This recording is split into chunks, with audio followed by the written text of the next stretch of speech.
Morning, folks. It's Bob out here at Sorrento Hill. Sorry for shaking you there.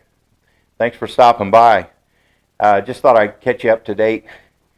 I've been, I'm putting flooring down. I've got flooring in the kitchen and in the laundry room. It's all done, and I'm getting ready to start on the pantry. I've got my cabinets moved into the kitchen, into their final place. Some of them, I've got these here on this wall. I've got them anchored down. You can see the level on top of there. I've got two anchored. I've got one that I've got to go buy some more shims for. I ran out of shims. And I would swear I bought some more shims, but I can't find them anywhere. So I just found one pack of shims. Maybe that's all I had left. So I got to buy some more shims. But one of the things that's really neat is with having this paneling up, with having the flooring down, when you walk in here now, you start getting that new house smell. And it's kind of neat. So getting cabinets in place, kitchen's taking shape.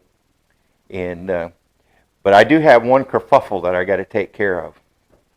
You know, we've got the that Starlink satellite internet system, and we really love it. Even when we got rain coming in and storms and the like, we still got internet. We had HughesNet before, and if it got real heavy overcast, we would lose our internet. And if it was raining or storming especially, we would lose it. With the Starlink system, we've had some pretty severe thunderstorms, and we never lost our Wi-Fi, never lost our internet. So you could check the Weather Channel and see what's going on, and Debbie could keep watching her TV, and so it's worked out real well for us. But for some reason, in my infinite wisdom, when I was running this cable up, I had to drill a hole in the floor to run the cable up through. The reason you see that block and tackle there, I haven't been able to pick it up yet, is because somehow my infinite wisdom, when I was hooking this up, I ran my cable right through the ropes for the block and tackle. So I got two choices. I can either cut the rope for the block and tackle, or I can unplug this.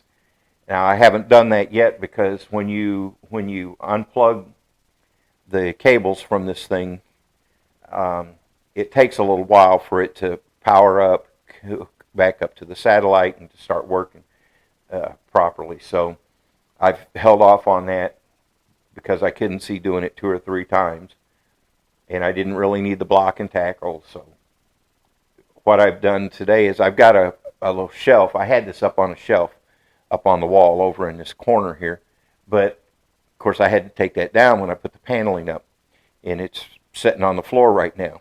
And this is the thing that's really cool about this. It's sitting on the floor in here. Well, I don't know if you can make it out through there, but the RV is over there on 25, 30 feet away, and then at the very back of the RV, that's 38 feet. So we're talking about at least 60 feet, 65 feet from the router that's inside the house here to the bedroom in the RV, and the Wi-Fi still works back there. So it's got quite a range. So I was pretty impressed by that. But what I'm doing, I've got my shelf. I'm going to mount it up on the wall up here. This is the location. This is the plug for the deep freeze. So I'm going to put it on the wall up here. It'll be high enough up on the wall that you can open the deep freeze without hitting it. And the reason I'm putting it above that is because next to the deep freeze is where I'm going to start on my shelving. And that way I don't interfere with my shelving, and I've got my Wi-Fi modem, my internet modem, on a separate place. So I've got to go underneath the house and drill a hole to bring my cable up through. And the reason why I go underneath instead of drilling from above, because where I don't have flooring down, you can see where the floor joists are, because you can see the screws where the decking is fastened. But I've got that radiant heat tubing underneath there, and I need to make sure that I don't drill through that and create myself another project to fix. So if I need to make a penetration through the floor, I go underneath and measure and then drill from underneath. That way I I know I'm not going to mess up my radiant heat tubing. So I'll go underneath. I'll unplug this. I'll go underneath. That way I can feed the cable up through where it needs to go and get it mounted. And once that's mounted, well, I can finish my cleanup in here and put my flooring down. And now I don't know right now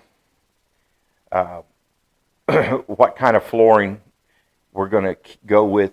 Our original plan was just to go with this flooring all throughout the house and have the same flooring throughout the house. And over the weekend, Debbie started thinking, maybe I'd like to have something different in the living room. And she's been so wonderful and patient through this whole process. I mean, it's taken quite a while to get to this point.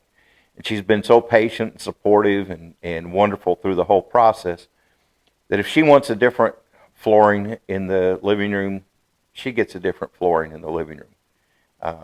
So I've got to make a trip to Menards today, this afternoon, because I got to get some things to include shims so I can finish up my cabinets. So I'm going to wait until she gets off work so she can go with me and take a look and see if there's anything there that she would like to put in the living room instead of what we've got here in this front part of in the kitchen, dining, and laundry and pantry area, which I'm fine with that.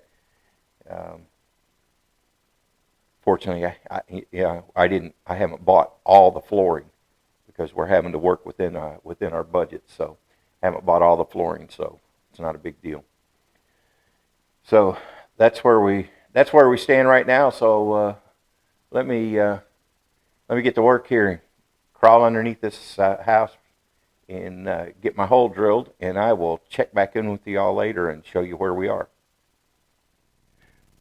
All right, well, I got my shelf mounted, got my cables moved.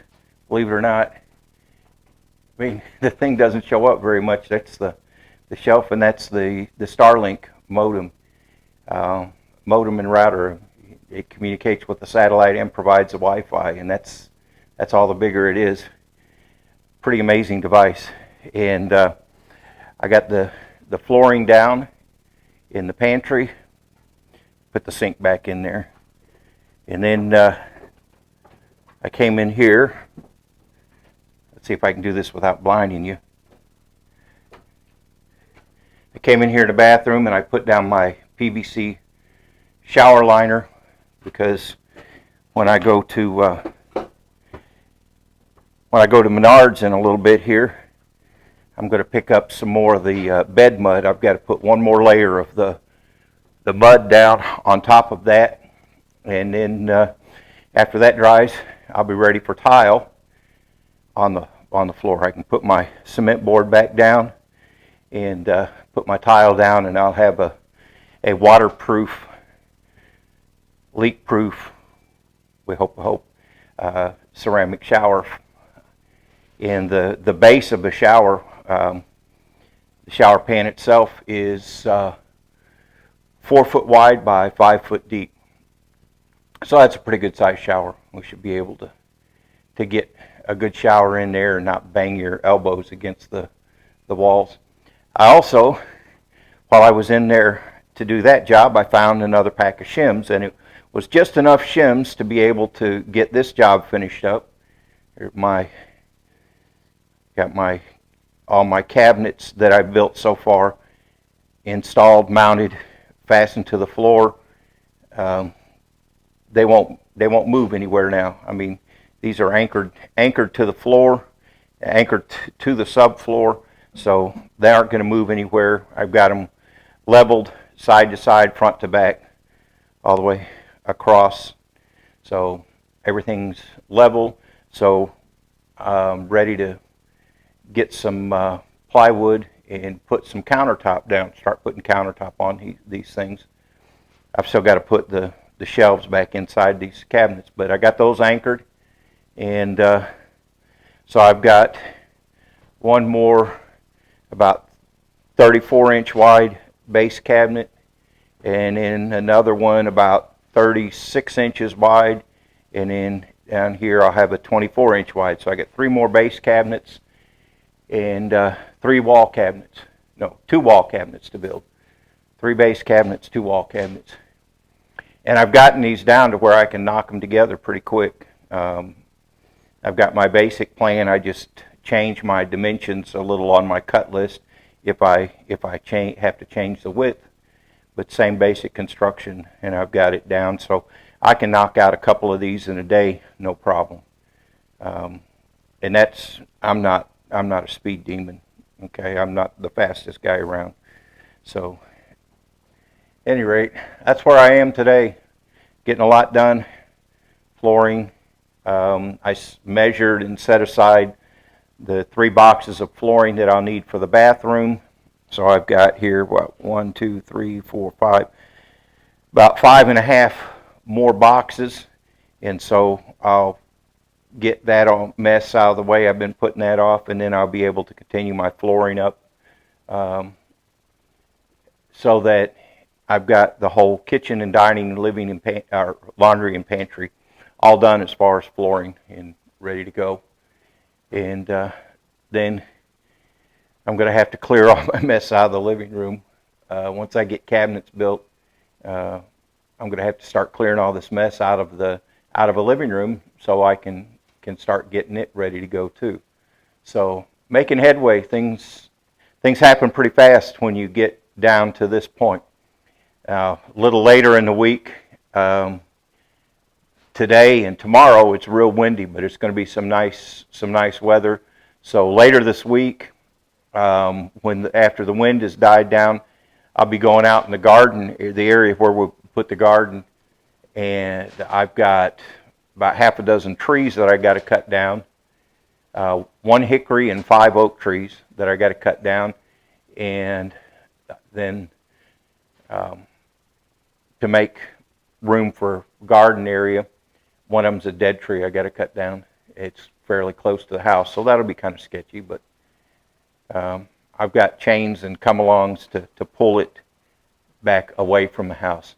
But it's a very windy day. We got the high wind warning, so it's definitely not the kind of weather you want to be out cutting trees. So making progress. I've got these things anchored down, got my space measured for the oven that'll go here. So now I'll actually be ready to get me a piece of plywood, 3/4 inch plywood, that'll go across the back here to be the back side of these cabinets. And then I can, once I get that, then I can get my outlet box and plug or an outlet and get my power for the stove fastened to the wall here and get this out of the way. So we're getting there. Like I said, now that I've got cabinets mounted, this sink cabinet mounted down, I get plywood and put the plywood down for countertop, and then I'll be able to mount my sink and faucet and all that, finalize my plumbing connections, and have a sink ready to go, finalize my tie-in on my washer hookup, and rocking and rolling on the bathroom. So that's kind of the big deal, is getting a working kitchen, place for the washer, and get a working bathroom. And after that, it's just, okay, at what point do we want to start moving furniture in here, or get all my workshop stuff out of here and move furniture in? As once I move furniture in, all my workshop stuff will go out in the garage building where we've got the furniture stored, and that'll be my new workshop. So I will probably do that before I go building cabinet doors and all that, so I keep down the amount of sawdust I got in here. So at any rate, it's a pretty productive day. I'm waiting for Deb to get home so we can run to Menards and take a look at what she wants to do for flooring and buy some materials I need to continue on with the shower, and then I'll be just one step closer. All right, thanks for stopping by. That's it for today. We will probably check in with you again and be in the next couple days and show you where we are as far as progress. But thanks for stopping by. We appreciate you taking the time to watch our videos, and we will see you on the next one. Bye now.